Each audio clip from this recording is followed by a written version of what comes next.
Hello everyone, स्वागत है आपका आपके अपने चैनल यूजीसी नेट आईक्यू में। मैं हूं मसरूर अख्तर। अभी हाल ही में पेपर खत्म हुआ है यूजीसी नेट का। कई चरणों में पेपर संपन्न कराया गया है, रिजल्ट भी आने का टाइम आ गया और साथ ही साथ आपके सामने आ गई है बहुत सारी वैकेंसीज। अगर आपने वीडियो देखा हो तो सुबह भी हमने डिस्कस किया था त्रिपुरा पब्लिक सर्विस कमीशन से निकले असिस्टेंट प्रोफेसर की भर्ती की जो वैकेंसी आई थी, जो नोटिफिकेशन आया था, उसको डिस्कस किया था। इस समय मैं आपके सामने हूं Madhya Pradesh public service commission की तरफ से निकले असिस्टेंट प्रोफेसर की भर्ती के पदों को लेकर।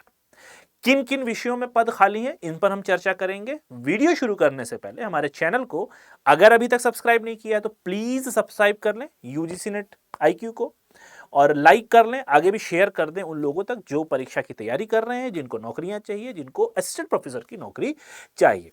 आपको करना क्या है, सबसे पहले Madhya Pradesh public service commission की वेबसाइट पे आना है। इसकी वेबसाइट पे आते ही आपको एक डैशबोर्ड पर टैब दिखेगा एडवर्टीजमेंट का। एडवर्टीजमेंट में आप जाएंगे, बहुत सारी वैकेंसीज हैं, लेकिन हमारे काम की असिस्टेंट प्रोफेसर की वैकेंसी है, तो हम इसके पेज नंबर 2 पर जाने वाले हैं। पेज नंबर 2 पे गए तो यहां पर जो 33 या 32, आई थिंक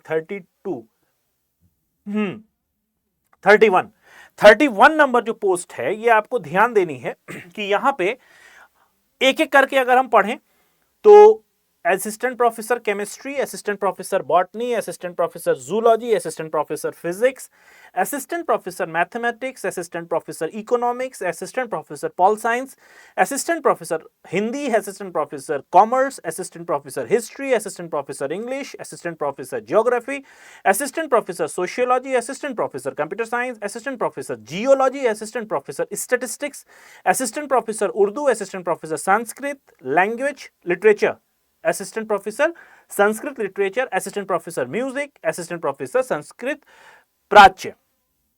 इसके अलावा भी बहुत सारे सब्जेक्ट्स हैं जो आप तीसरे और चौथे टैब में देख सकते हैं। फिलहाल ये एक साथ ही निकली हुई वैकेंसी है, अलग अलग इसलिए क्योंकि ये अलग अलग सब्जेक्ट में निकली है। तो हम एक वैकेंसी को उठा लेते हैं। लेट्स से हमने सोशियोलॉजी की इस वैकेंसी को उठाया, यहां पर क्लिक हियर किया और इसको थोड़ा सा हमने जूम कर लिया ज्यादा, और यहां पर आपके सामने खुल के आ गया। जो इंपॉर्टेंट चीजें हैं उनको हम अभी चॉक आउट करते हुए चलते हैं। परीक्षा की जो तिथि है पहले दे दी गई है, यानी 1 जून को परीक्षा संपन्न होनी है।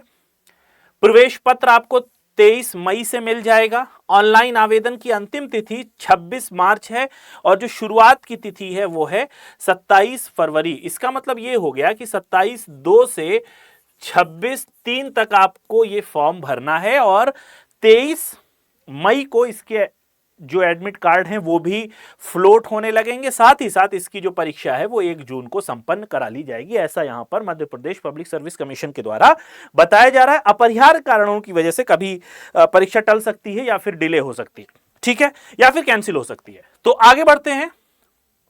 यह सोशियोलॉजी के लिए है। इसी तरीके से विभिन्न सब्जेक्ट्स की जो आयु सीमा है या फिर जो शैक्षिक मान्यता है, अर्हता है, वो भी दी हुई है।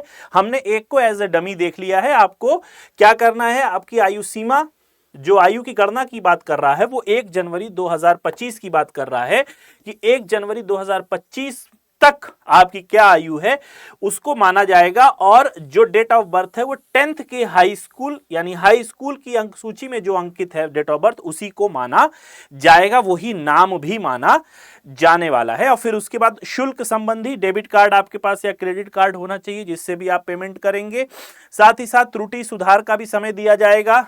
4 मार्च से 28 मार्च दोपहर 12 बजे तक ऑनलाइन किया जा सकेगा। इस हेतु प्रति त्रुटि सुधार पत्र, अगर आप कोई त्रुटि में सुधार करते हैं, कोई एरर है, उसको सुधार करने के लिए आपको 50 रुपया प्रति त्रुटि देना पड़ेगा, ठीक है। चलिए जी, तो आगे बढ़ते हैं। शैक्षणिक अर्हता यानी एजुकेशनल क्वालिफिकेशंस यहां पे क्या मांगता है।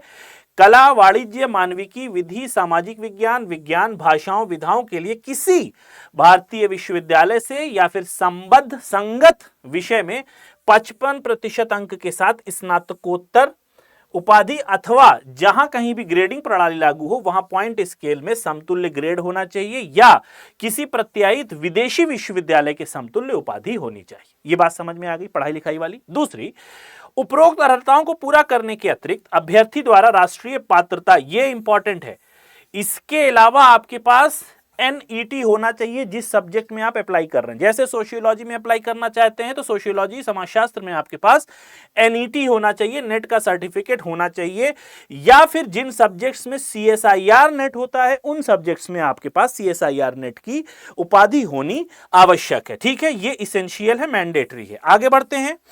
बाकी यहां पर उन लोगों के लिए छूट दी हुई है जो लोग जिनके लिए नेट क्वालिफिकेशन कंपलसरी नहीं है, वो कुछ 2009 से पहले के लोग हैं, उनकी यहां पर बात की जा रही है, इसको आप पढ़ लीजिएगा।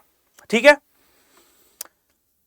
हां जी, बहुत सारी कंडीशंस दी हुई है। अब परीक्षा केंद्र और प्रवेश पत्र वो तो आवंटित होगी आपके अनुसार, जो शहर आप वहां पर चुनेंगे उस शहर के अनुसार आपको ये आवंटन किया जाएगा। ठीक है, परीक्षा के नियम जैसे हर परीक्षा में होते हैं वैसे ही इस परीक्षा में भी नियम है, अन्य निर्देश दिए हुए हैं, तो ये आप पढ़ लीजिएगा। एक चीज जो मुझे इंपॉर्टेंट यहां पे लग रही है कि आयोग द्वारा अभ्यर्थी के शैक्षणिक अर्हता, जाति प्रमाण पत्र, मूल निवासी प्रमाण पत्र एवं अन्य समस्त दस्तावेजों का संधारण नहीं किया जाता है।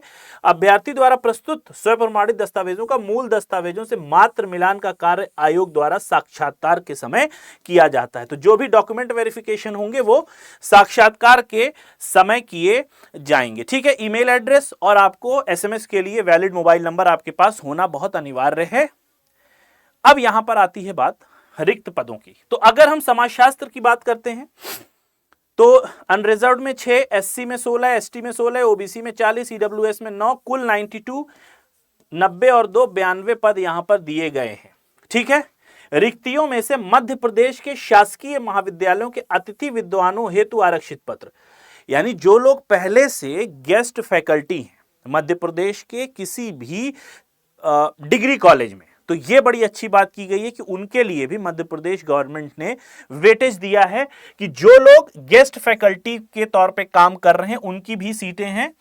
2 EWS, 10 OBC, 5 ST, 4 SC और 2 अनरिजर्व्ड यानी अर्बन के लिए। मध्य प्रदेश के मूल निवासी जो महिलाएं हैं यानी जो बोनाफाइड वीमेन है MP की, मध्य प्रदेश की, उनके लिए भी यहां पर सीटें आवंटित हैं, और जो मूल निवासी दिव्यांग जन हैं उनके लिए भी यहां पर सीटें आवंटित कर दी गई है। बड़ी अच्छी बात यहां पर कही गई है। अन्य पिछड़ा वर्ग आरक्षण के संबंध में प्रचलित याचिका के अनुक्रम में सामान्य प्रशासन विभाग मध्य प्रदेश शासन के पत्र क्रमांक, इस पत्र का जो क्रमांक है जो कि 2022 द्वारा चयन परिणाम मुख्य भाग 87% और प्रावधिक भाग 13% के आधार पर जारी किया जाना। इस संदर्भ में ये दुनिया भर की बातें यहां पर कही गई हैं जो कि हर बार कही जाती हैं। मुख्य भाग 87 है और प्रावधिक आपको 13% देखने को मिलेगा। ठीक है, ये बात समझ में आ गई। अब यहां पर दिया हुआ है पद का नाम, पद का विवरण दिया हुआ है कि विभाग का नाम मध्य प्रदेश शासन उच्च शिक्षा विभाग आएगा, श्रेणी आपकी राजपत्रित द्वितीय श्रेणी आएगी, पद आपकी स्थायी यानी परमानेंट वैकेंसी है ये, वेतनमान जो कि एंट्री लेवल पे रहता है वो दिया हुआ है, कर्तव्य शैक्षणिक सिर्फ आपको पढ़ाना है, पद का नाम सहायक प्राध्यापक समाजशास्त्र, ये इसलिए दिया हुआ है ताकि आप जब फॉर्म भरने जाएं तो गलती ना करें, इसको आप देख लेंगे। इन शॉर्ट ये फिर नटशेल में ये सारी बातें यहां पर कही गई हैं। ठीक है, अब यहां पर अगर आप समाजशास्त्र में दो चीजें आती हैं, अगर आप सोशल वर्क से PG किए हुए हैं और एंथ्रोपोलॉजी, तो दोनों ही को सोशियोलॉजी में कंसीडर किया जाएगा। तो अगर आप MA है सोशियोलॉजी से या फिर MSW है सोशल वर्क या फिर MA इन एंथ्रोपोलॉजी है तो भी आप इसको भर सकते हैं। ठीक है, आयु सीमा भी यहां पर दी हुई है भाई कि आयु सीमा अधिकतम जो भी है 40 वर्ष है जो कि हर बार रहती है। तो ये एक वैकेंसी का मैंने आपको डेमो दे दिया है। ठीक उसी तरीके से और भी बहुत सारी वैकेंसीज यहां पर डिफरेंट सब्जेक्ट्स की दी हुई है। अपना जो आपका PG का सब्जेक्ट है उसको आप जाए क्लिक करके देख सकते हैं यदि उसमें असिस्टेंट प्रोफेसर की वैकेंसी निकली है तो। ठीक है, तो यह था Madhya Pradesh public service commission की तरफ से निकले असिस्टेंट प्रोफेसर के पदों के लिए एक समीक्षा। इसमें सारी बातें हमने कवर कर ली, कब निकलेगा, कब फॉर्म की अंतिम तिथि है, कब त्रुटि भरी जाएगी, त्रुटि 50 रुपए के हिसाब से भरी जाएगी। ठीक है, क्या डिजायर्ड क्वालिफिकेशन है, क्या इसेंशियल क्वालिफिकेशन, तो वो सारी हमने इसमें डिस्कस कर ली है। आई होप आपको ये वीडियो अच्छा लगा होगा। जाते जाते हमारे channel UGC net study IQ को सब्सक्राइब कर लें, साथ ही साथ इस वीडियो को लाइक करके आगे भी शेयर कर दें। मिलते हैं नेक्स्ट वीडियो में। Till then have a nice day, bye bye.